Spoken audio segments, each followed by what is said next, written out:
एक और चीज़ है जॉन भाई, जो अभी पिछले दिनों रशिया का इख्तियारा है डूम्सडे, वो वहाँ पे उनके इमाम खुमैनी एयरपोर्ट के ऊपर गुज़िश्ता 2 दिनों से खड़ा हुआ है।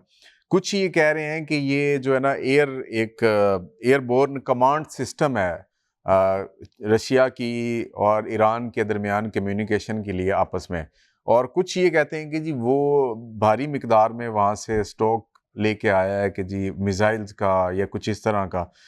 क्या है खबरें उस जहाज़ के हवाले से? देखिए, मुझे इतना अंदाज़ा नहीं है कि एग्ज़ैक्टली का कुछ बिल्कुल जहाज़ तो आए हैं, ये बात सही है, लेकिन उसमें मुझे अंदाज़ा नहीं है कि एग्ज़ैक्टली क्या सिस्टम्स हैं जो मंगवाए हुए हैं। बहुत सारी चीज़ें प्रोमिसेस की हुई थी रशिया ने, जो कि फॉर एग्ज़ाम्पल एस-400 मिसाइल डिफेंस सिस्टम है, एसयू के फाइटर जेट्स हैं फॉर एग्ज़ाम्पल, दूसरी चीज़ें भी हैं जिनका ईरान जो है वो इंतज़ार कर रहा था, जो कि डिलीवर नहीं हुए। बट आई डोंट नो कि क्या चीज़ इस वक़्त रशिया ने भेजी है ऐसी, हो सकता है कि कोई सपोर्ट भेजा हो, आई एम नॉट श्योर।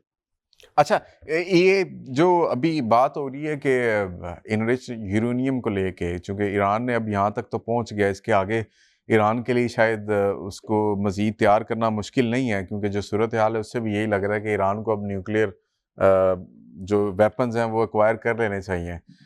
हैं खबरें वहाँ पे इसके ऊपर बहस हो रही है आईआरजीसी के दरमियान, और लोकल से मुराद अब्बास इराक़ची एंड अदर कंपनी, कि यार हमें इसके ऊपर अब डिसीजन कर लेना चाहिए इंस्टेड ऑफ कि हम इंतज़ार करें कि ये जो डॉक्यूमेंट साइन हुआ है, चलें ठीक है, इतनी एक सक्सेस तो है कि अमेरिका ने डॉक्यूमेंट ईरान की टर्म्स एंड कंडीशंस के ऊपर साइन किया है, बट ये टेम्परेरी हो सकता है। ईरान की विन विन सिचुएशन तभी हो सकती है कि जब उसके पास डेटरेंस के लिए कोई चीज़ मौजूद होगी। देखिए, ईरान न्यूक्लियर वेपन्स का जो फतवा था आपके सामने, आयतुल्लाह ख़ामनेई शहीद ने जो फतवा दिया था कि ईरान जो है वो नहीं मानता कि न्यूक्लियर वेपन्स इस्तेमाल करना हराम है, और ज़ाहिर-सी बात है उसके ऊपर जो है वो, क्योंकि ज़ाहिर है पिन पॉइंट करके तो नहीं होता न्यूक्लियर वेपन इस्तेमाल। न्यूक्लियर वेपन तो पूरे शहर के लिए होता है, जबकि मिसाइलें जो होती हैं नॉर्मली पिन पॉइंट के लिए होती हैं, टारगेट्स के लिए होती हैं। प्रिसीजन के तो साथ ये होती जो है। है वो यस, प्रेसिडेंट के साथ होती है। उन्होंने ये हराम करार दिया था, और उसके बाद ईरान ने अभी तक फतवा चेंज नहीं किया। आयतुल्लाह मुज्तबा ख़ामनेई जब इसके ऊपर डिसाइड करेंगे, तब चीज़ें चेंज हो सकती हैं। लेकिन बहरहाल ईरान के पास ये कैपेसिटी ज़रूर है कि बहुत जल्दी ईरान जो है वो बना सकता है न्यूक्लियर बॉम्ब, अगर बनाना चाहे। वो बना नहीं रहा फतवे की वजह से, भले आईआरजीसी जो भी सोचे, भले पॉलिटिशियंस जो भी सोचें, सिस्टम यहाँ पे उस तरीके का नहीं है कि आप जो है वो आसानी से कोई एक पार्टी जो है वो फैसले ज़्यादा अपनी तर्ज पे ले सके।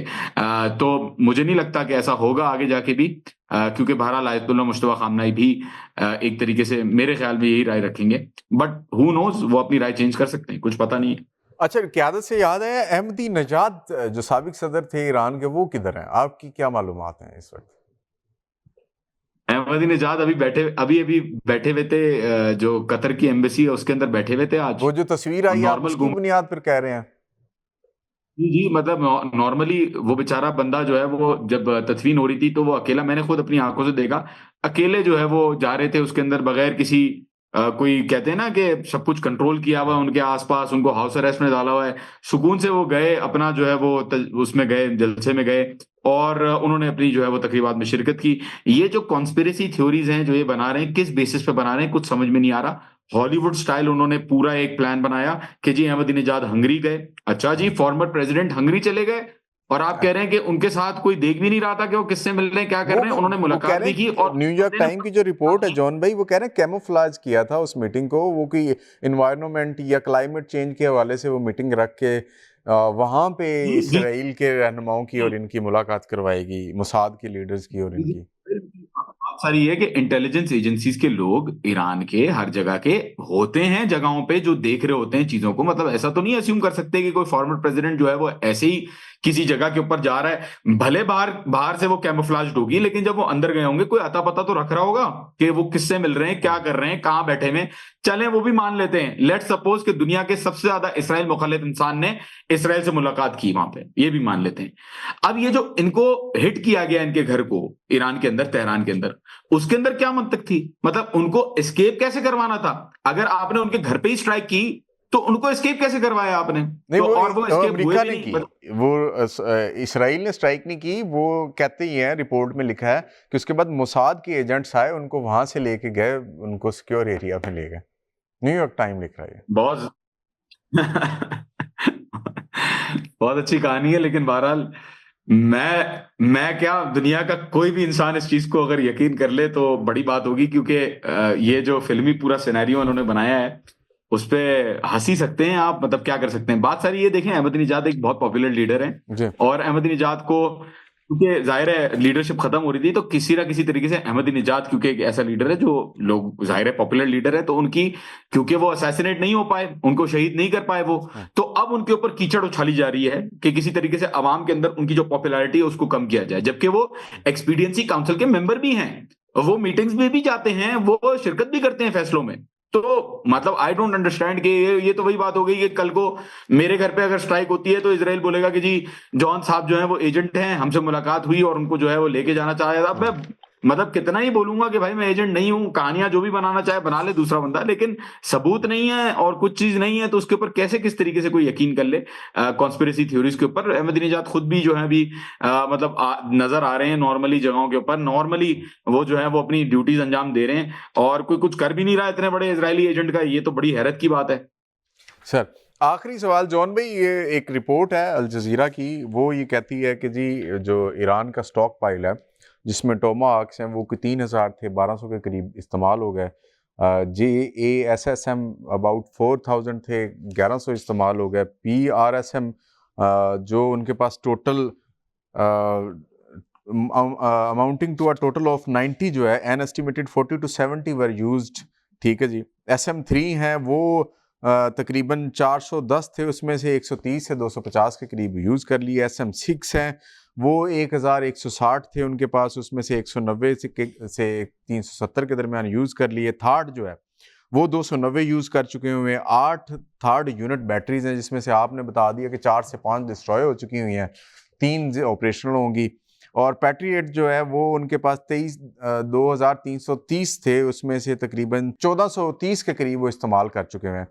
अब आगे अमेरिका के सामने ईरान से बड़े दुश्मन दो उसके बैठे हुए हैं, रशिया भी है और चाइना भी है, लिहाजा वो अभी कभी भी गलती नहीं करेगा कि इन मजीद स्टॉक पाइल जो लेफ्ट ओवर है उसको यूटिलाइज करे ईरान के अगेंस्ट। तो it means that situation is clear now कि America do not want fight, और वो सिर्फ इधर उधर 2-4 दिन हमला करके डराने की कोशिश करेगा। ईरान के अंदर क्या सोच है कि ईरान को क्या समझ आ रही है कि अमेरिका क्या कर रहा है?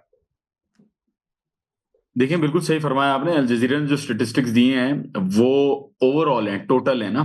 तो टोटल से मुराद ये है कि अमेरिका को सिर्फ ईरान ही तो नहीं है जहां पे अपना कंट्रोल रखना है, वो तो कंट्रोल दुनिया भर में, रखना। फॉर एग्जाम्पल साउथ कोरिया में स्टेशन किया हुआ है, ताइवान में स्टेशन किया हुआ है बैटरीज उनकी, इराक के अंदर बहुत सारी स्टेशन है, पोलैंड के अंदर फॉर एग्जाम्पल स्टेशन है। मिसाइल्स जो है उनको भी पूरे तरीके से तो कोई भी उनको यूज नहीं कर सकता। लॉकहीड मार्टिन को इन्होंने ऑर्डर देने की कोशिश की कि जी आप मिसाइल्स बनाएं, लॉकहीड मार्टिन वालों ने हाथ जोड़ लिए कि जी हम किस तरीके से स्टॉक जो है वो पूरा कर सकते हैं मिसाइल्स का, नहीं हो सकता। ये जो मिसाइल्स यूज किए हैं ये बहुत टाइम लगेगा इनको, और $1 ट्रिलियन से ज्यादा इसका एक्सपेंडिचर है। जो चीजें उन्होंने यूज कर ली हैं उन चीजों को, मतलब आप कॉस्ट तो वो लगाई जाती है ना जो यूजेज की हुई पहले, अब जो नया बनाया जाएगा सामान जिसको रिप्लेस किया जाएगा उसकी तो ट्रिलियन से ऊपर जो है वो कॉस्ट है, अगर आप इंफ्रास्ट्रक्चर भी ले लें, मिसाइल्स भी ले लें, 1.5 सारी चीजें। ट्रिलियन 2027 तक उनको चाहिए, 44% ऑफ द 26 डिफेंस बजट चाहिए। सेनेट ने ब्लॉक भी कर दिया उसको, सेनेट में ब्लॉक भी हो गया वो इस वक्त, तो पता नहीं है आगे के इनको, अब खैर वो तो वो रिजॉल्व भी हो जाए तो पता नहीं है इनकी आगे कितनी स्टेमिना होगी लड़ने की। क्योंकि बात सारी है कि देखें अभी जो इन्होंने सॉर्टीज उड़ाई 11,500 स्ट्राइक्स की या 15,000 सॉर्टीज उड़ाई, उसके अंदर उन्होंने क्या अचीव कर लिया। तो बात सारी है कि लेकिन ऐसा भी नहीं है कि अमेरिका जंग नहीं करना चाहता, बात सारी है कि अमेरिका का प्लान अब दूसरा है। अमेरिका का प्लान है इस वक्त लैंड इन्वेजन का, और उसके अंदर रिसोर्सेज जो यूज होंगी वो लैंड रिसोर्सेज यूज होंगी। 50,000 सोल्जर्स अभी भी स्टेशन हैं पूरे रीजन के अंदर, और हो सकता है ये प्लान वो इन एक्शन लेके आए, क्योंकि जाहिर सी बात है कोई चॉइस नहीं बच रही उनके पास। जी जॉन हुसैन, बहुत शुक्रिया आपका। नाजरीन, इस वक्त ईरान में अमेरिका ग्राउंड इन्वेजन की प्रिपरेशन कर रहा है। अब देखना ये कि फर्स्ट राउंड में तो ईरान ने अमेरिका को नॉकआउट कर दिया। स्ट्रेटेजिक एतबार से भी ईरान को बरतरी हासिल रही, दिफाई एतबार से भी ईरान को बरतरी हासिल रही, और सफारती एतबार से तो उसने अपने आप को विन विन सिचुएशन पे ला के खड़ा किया है। अब ग्राउंड इन्वेजन में क्या होता है, क्या स्टेट ऑफ हॉर्मुज़ अमेरिका खुलवाने में कामयाब होगा? क्या उन 5 पॉइंट पर अगर अमेरिका ग्राउंड इन्वेजन कर लेता है तो अमेरिका के हाथ में क्या स्टेट ऑफ हॉर्मुज़ की लगाम आ जाएगी? ये आने वाला वक्त बताएगा। इजाज़त दीजिए, इंशाल्लाह फिर मुलाकात होगी एक नई एपिसोड के साथ। अल्लाह हाफ़िज़।